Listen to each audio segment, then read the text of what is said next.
Hello, boys and girls. This is after a long time that I am recording such a video for your benefit. This is concerning questions which are getting raised on our channel on the importance of academic competence.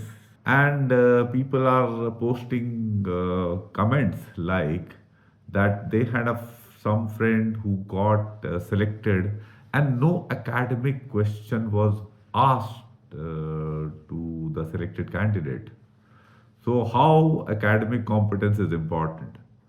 I had earlier posted a video in which I had stated that one boy I had interviewed myself who had 100% marks in physics, chemistry, and mathematics, and still I found his abilities to be not up to the mark, and so he was not selected. So I explained that academic understanding is important and not the marks.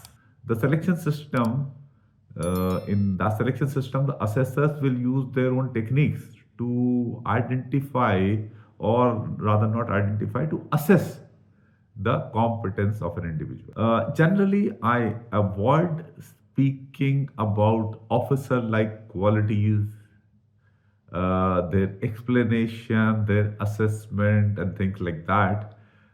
Primarily because my aim is not to confuse the aspirants, and this kind of information is not very helpful to the aspirants and creates a lot of confusion. Having worked in the selection system, I am well aware that the qualities about the mind which are being assessed, we term them as reasoning ability and effective intelligence. And mind you, if you put three, four experienced assessors, GTOs, interviewing officers, you can have them debating for a complete day without coming to a very clear consensus. This is a fact.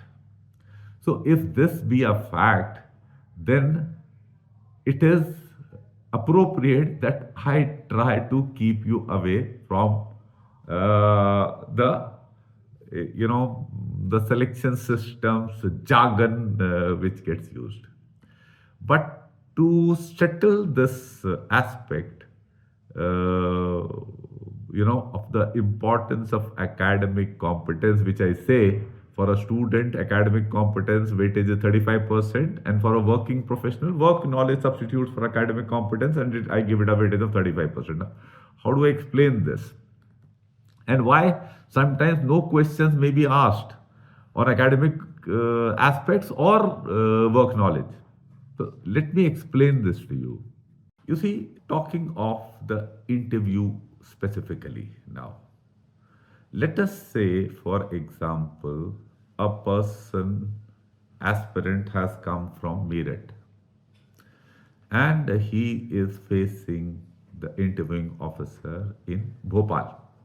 So he's come there, and in the initial talk, the interviewing officer asked this aspirant as to where are you coming from. So the boy replies that I am coming from Meerut. So the interviewing officer asks, what is Meerut famous for? So the boy replies, Meerut was famous in earlier times.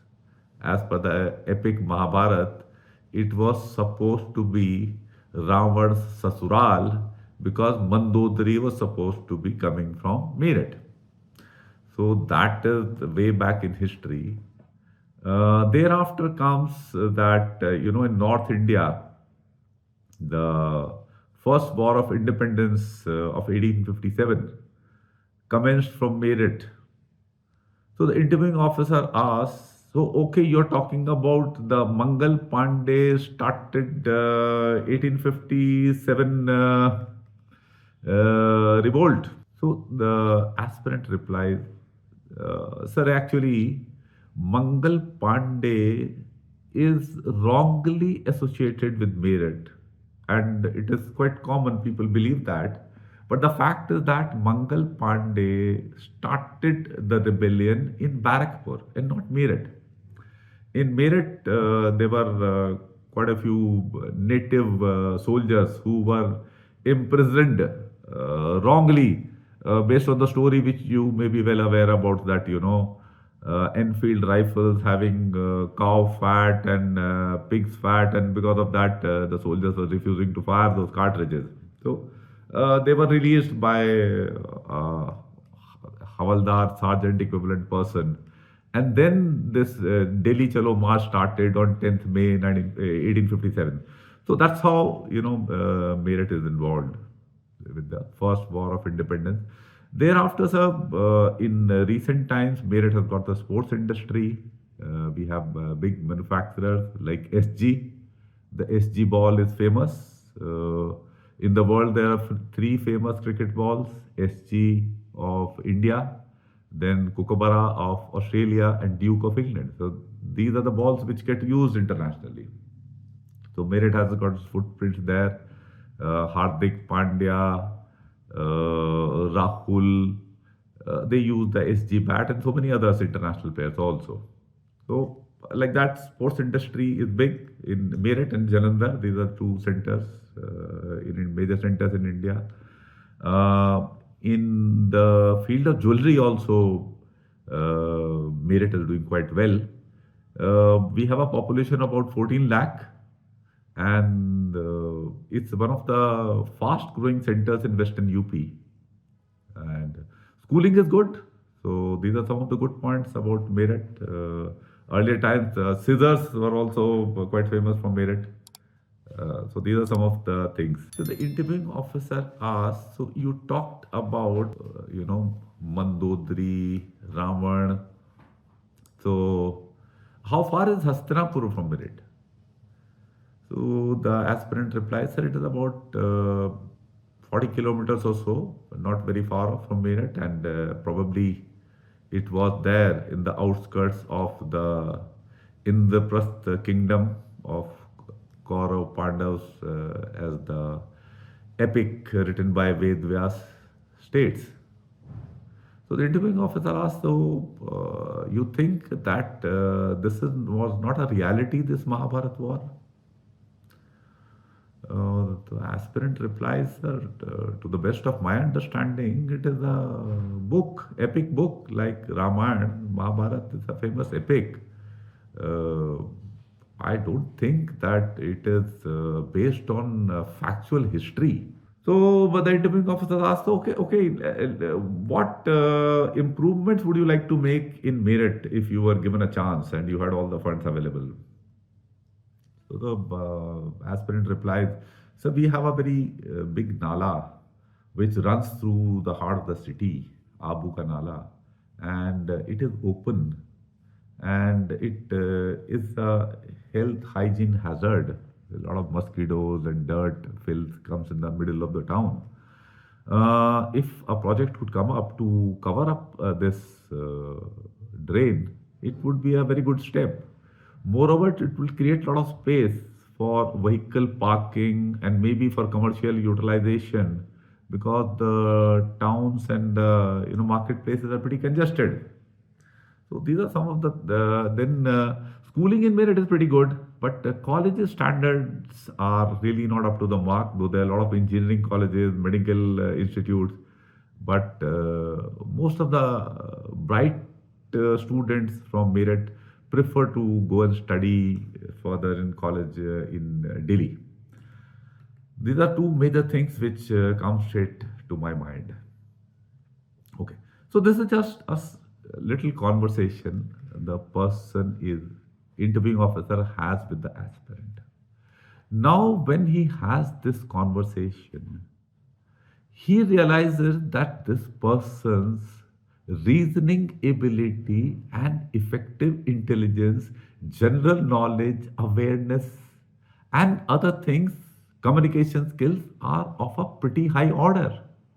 Now the interviewing officer will have no reason at all interviewing officer will have no reason at all to ask him anything about academics or general knowledge, because he has already realized that in the initial chit chat that he was having, that the person's reasoning ability and effective intelligence are of more than adequate level. Now, in interview questions may come up like, okay, tell me, how did you reach Bhopal? So he'll tell, I boarded this train and sat at this time, and this time I reached Bhopal station. So he may ask which were the stations you encountered en route, how long was the journey, what all areas are there, how many rivers you would have crossed. And this boy gives, absolutely correct answers, as if he can just visualize the journey and he was preparing as if to answer such questions. Fine. So when, you see, interviewing officer has the mandate to assess reasoning ability and effective intelligence. Now, the inputs which were just a warming up talk to make the interviewee comfortable, he was asking these things about hometown and all that. And he realizes that these aspects are okay. So he can proceed pretty fast with the interview. And it may happen that this interview may not last 40-45 minutes. It may get over in 20-25 minutes, because the interviewing officer has already got his inputs. So there's no need to ask him, chemistry, periodic table, Newton's laws of motion and all that, because he's already pretty clear about those things. Fine. So this is one input. Now let us come to the other inputs that, when the interviewing officer is asking these things, he is not able to make a very clear judgment, which would happen in more than 95% of the cases. Because we as interviewing officers are cautious. We are not jumping to conclusions. We can't afford to do that. So we go over very deliberately. So in that, now let us say that the interviewing officer has not been able to form any such opinion. So he is proceeding with the interview. So now he asks, the interviewee, as far as the academic things are concerned, he asks, okay, tell me what was your favorite subject? Why was it your favorite subject? I know. So in a chain of things, he answers favorite teacher, why favorite teacher and all that. So in that he says that physics was my favorite subject. So interviewing officer kept a note of that. Then he asks, now be clear that academic competence is important, and how interviewing officers assess it, because their mandate is to assess reasoning ability and effective intelligence. These are an outflow of how a person has fared in his studies or in his job, and how he is leading his life. Fine. Thank you.